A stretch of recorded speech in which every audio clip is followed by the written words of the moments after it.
Auntie, it's terrible. Your husband is about to board a ship with another woman.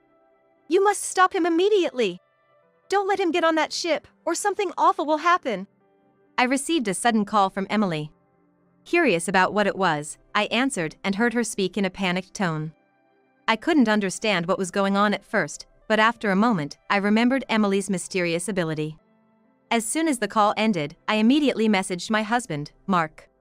However, Mark laughed off Emily's words, saying, "Trust a child's play? Come on."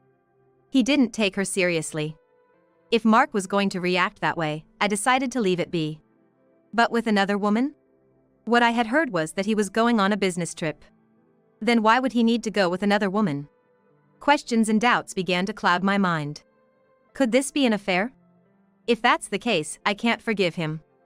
I decided that I had to thoroughly expose what Mark had done, take revenge, and make him regret it.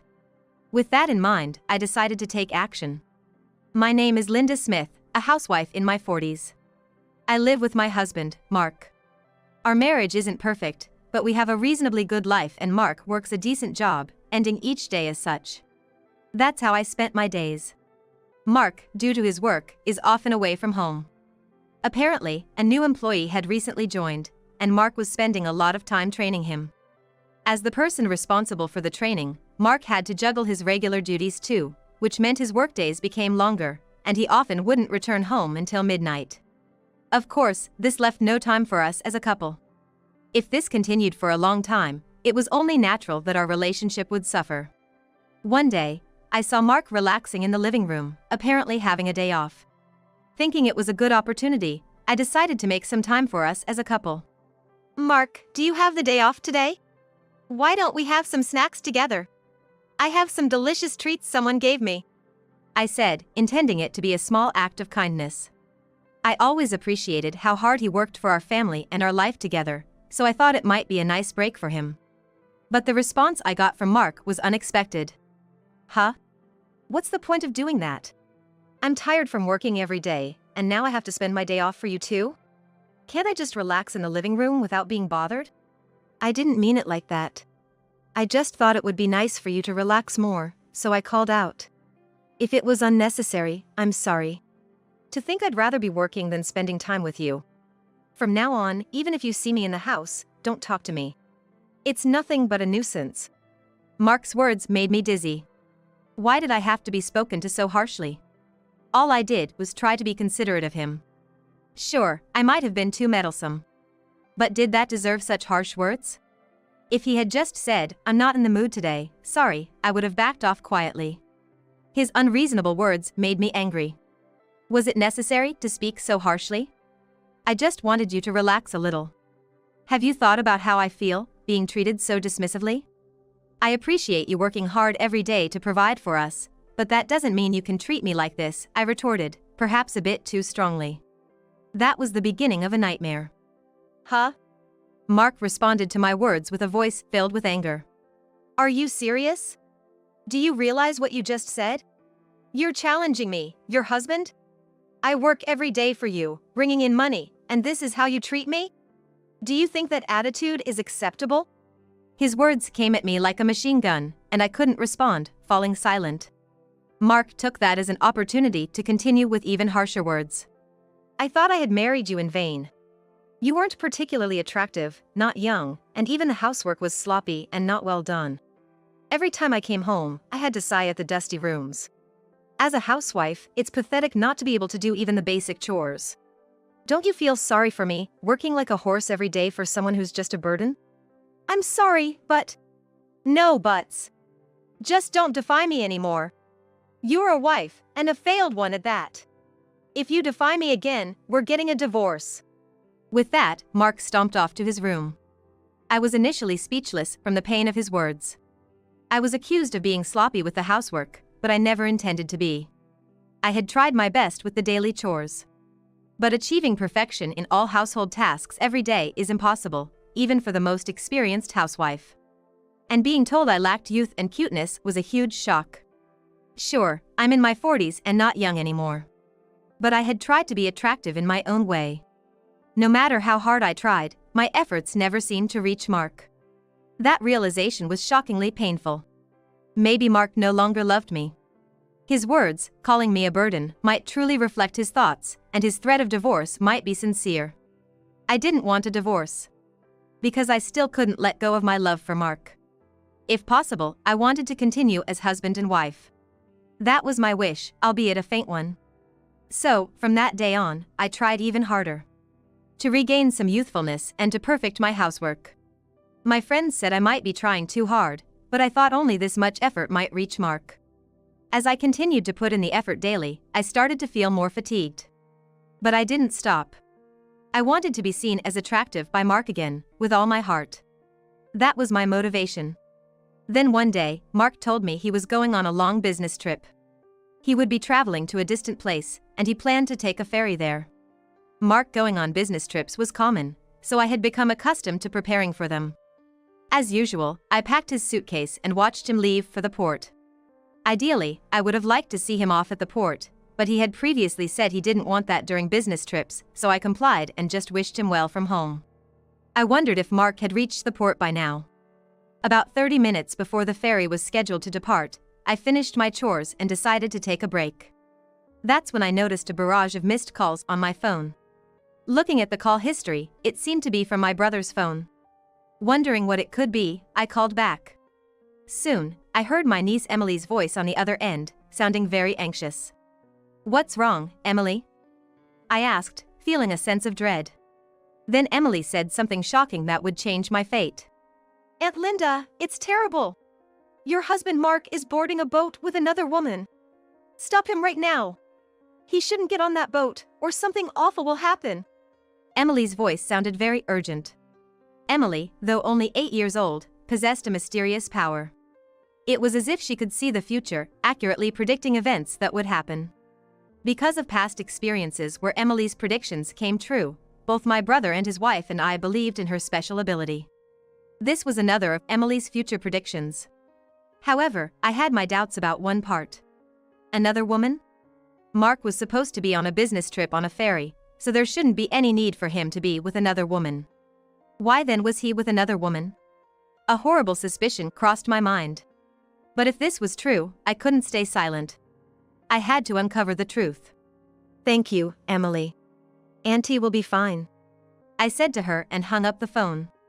I decided to take action to discover the truth. If Emily's prediction was correct, something was bound to happen. With that thought, I turned on the news just in case. After leaving it on for a while, a loud alarm sound came from the TV, and breaking news flashed on the screen. The ferry Mark was on had capsized due to an accident. Thankfully, since it was a smaller ferry and the tourist season had passed, there weren't many victims. However, Mark and the other woman Emily mentioned were on board, and there were a few people seriously injured. Soon after the news, I received a call from an unknown number. It was from a major hospital. Apparently, after the accident, Mark was taken to this hospital and was now in critical condition, unconscious. They asked if I knew anything about the woman he was with. But I didn't know anything about her, so I honestly said no. "If he regains consciousness, may I come to visit? Could you please keep me updated?" I asked. They agreed, so I decided to use this time to investigate Mark's actions without visiting the hospital yet. I hadn't yet confirmed whether Mark was indeed cheating. That wouldn't do. I needed solid evidence. A few days later, Mark's belongings were returned. Most of them were water damaged and ruined. Of course, Mark's phone was broken too. However, when I took it to a phone repair shop, they said they could fix it and recover the data. I immediately asked them to repair it. Everything Mark had done must be on that phone. I would probably find out about the woman he boarded the ferry with. Feeling confident, I waited for the phone to be fixed. A few days later, the shop called to say the repair was complete, and I went to pick up Mark's phone. Carelessly, Mark hadn't set a password, so anyone could access the contents of his phone. As soon as I got home, I turned on Mark's phone and checked the history. There, I found frequent exchanges with a woman named Jessica in the messaging app. Jessica seemed to work at a night spot that Mark visited on business. Initially, their conversations were typical, like thanking him for visiting the club. It seemed Mark took quite a liking to Jessica, as he began visiting her club more frequently. Their conversations gradually became more intimate, and they started meeting outside the club as well. The chat history was filled with explicit expressions of affection, like saying I love you. Further examination revealed that Mark's frequent absences from home, supposedly due to work, were actually to spend time with Jessica. When he claimed to be on business trips, he was actually traveling with her. And those late nights he said were due to overtime? He spent them at Jessica's club or alone with her. It seemed that Mark and Jessica's relationship had indeed deepened over time. So, all this time, the overtime and business trips were lies. Even the excuse about training new employees was fabricated. All of it, just to create opportunities to be with Jessica. Lies spun to deceive me. I was furious when I uncovered the truth from Mark's phone. Immediately, I called his parents. I need to see you right away, I told them, and they made time for me. I went to see them with Mark's phone in hand. When I showed them the contents of Mark's phone, they were stunned, unable to believe it at first. But the chat history didn't lie. As I showed them the entire history of Mark and Jessica's exchanges, his parents sighed deeply and then apologized to me. Our son has done something unforgivable. We can't apologize enough. If you want a divorce, we understand. Take as much alimony as you want. We're truly sorry. Linda, you've been working hard for us every day, and this is how he repays you. We'll make sure he regrets his actions. Please, rest assured. I received strong support from Mark's parents. But this was my battle. I couldn't leave everything to them. I made a request to his parents to let me be the one to confront Mark about this situation and asked them to observe the situation quietly until then. When I told my story, my father-in-law frowned and said, "But we can't just leave everything to Linda," to which I replied, "I'm really angry about being betrayed like this. Even if you do something about it, it won't calm my anger. I need to punish him myself to be satisfied. So, I would appreciate your cooperation." Understanding my feelings, he said, "Okay, if that's the case, we'll help. Linda, regardless of him being our son, we want you to completely ruin that fool. Even if you go too far, we'll take the responsibility. Go ahead and carry out your revenge as you wish. My son did something absolutely unforgivable. Especially to you, Linda, who has been betrayed by him for so long. You mustn't just cry and suffer in silence. You have to fight back. We support you, so go ahead and do your best," his wife added with encouraging words. Having Mark's parents on my side was very comforting. Even if they had opposed me, I was determined to carry out my revenge thoroughly. In the not-so-distant future, Mark would face hell. Betraying me and going after another woman meant just that. Imagining Mark's face filled with despair made my heart race, and I eagerly awaited the day he would wake up. Once he did, he would regret ever regaining consciousness, facing a terrible situation.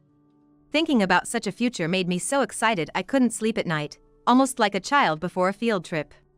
Regarding the compensation for the accident, since Mark was unconscious and couldn't receive it immediately, I decided to leave it with his parents. We also agreed to leave the decision of what to do with it to them. I was sure they would make a good judgment. Soon after, I received a call from the hospital. Mark had regained consciousness. I immediately went to the hospital with his phone. When I was led to his room, Mark was awake.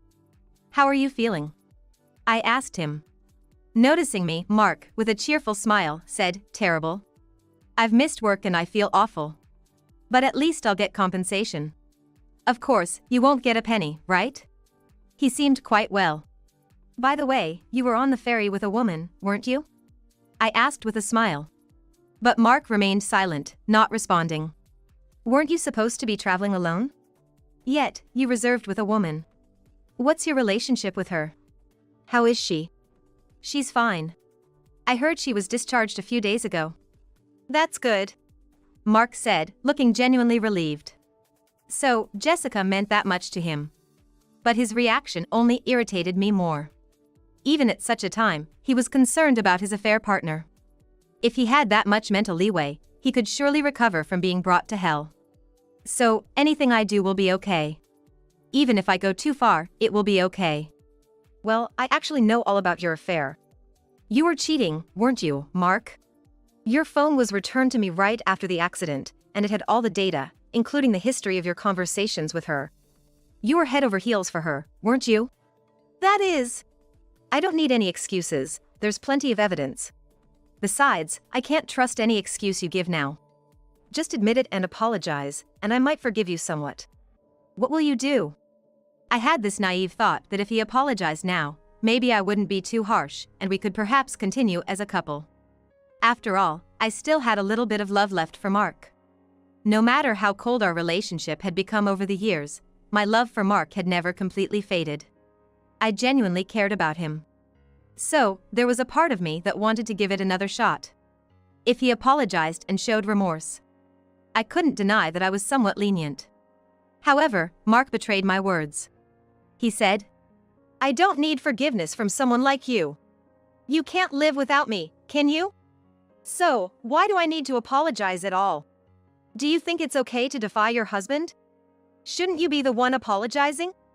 "Oh, I see. That's what you think," I replied. Mark's words made it clear to me that it was hopeless. No matter how much I compromised, it was over. His feelings were not with me anymore. Then, I must make him fully understand the gravity of his betrayal. He needs to realize just how significant his actions were. Then let's get a divorce. I've already got a lawyer ready, so let's proceed. When I said that, Mark tilted his head and exclaimed, "What? Divorce? Are you serious? If you do that, you'll..." He was probably surprised to hear the word divorce from me. But I had been considering divorce for a while and had no intention of retracting my words. "Yes, I'm serious. Let's get divorced and have no further dealings with each other. I've found a good lawyer. I'm going home for today, so prepare yourself mentally. I'll be seeking alimony for your affair." "Alimony? I didn't expect that. I can't stand the thought of giving you money. And I can't afford it." "Well, that's too bad. You're the one who cheated, so you should take responsibility for it." Shocked by the mention of alimony, Mark's attitude changed. And he desperately pleaded, "Please, don't ask for alimony. If you do that, I'll be ruined." I was taken aback by his sudden change in behavior, but my irritation grew due to his clingy attitude. "You did this to yourself, so you need to take responsibility. No matter what you say now, I won't change my mind." I left the hospital room, ignoring his cries of "wait for me." Afterward, I proceeded with the divorce proceedings. Mark was reluctant to divorce, so I had to involve a lawyer for the negotiations. With undeniable evidence against him, Mark couldn't escape the situation, and the divorce was granted, along with the alimony. Mark later sought help from his parents, but they were furious with his actions. They kept the compensation money and ordered Mark to pay the alimony with his earnings. This forced Mark to work hard as he couldn't afford to spend time with Jessica anymore. Eventually, Jessica lost interest in him, and their relationship ended. The shock of losing Jessica was immense, and Mark ended up quitting his job. He's now living as a part-timer. I met my former father-in-law recently, and he seemed quite down, which was almost amusing to see. As for me, I'm leading a happy life. I received the alimony and used it to move and prepare for a new life. I found a good job and am now working as an office assistant. The whole ordeal with Mark was stressful and difficult. But without Emily's advice, I might have never realized his betrayal. I'm truly grateful to her. There might be challenges ahead, but I'm determined to face them with strength and perseverance.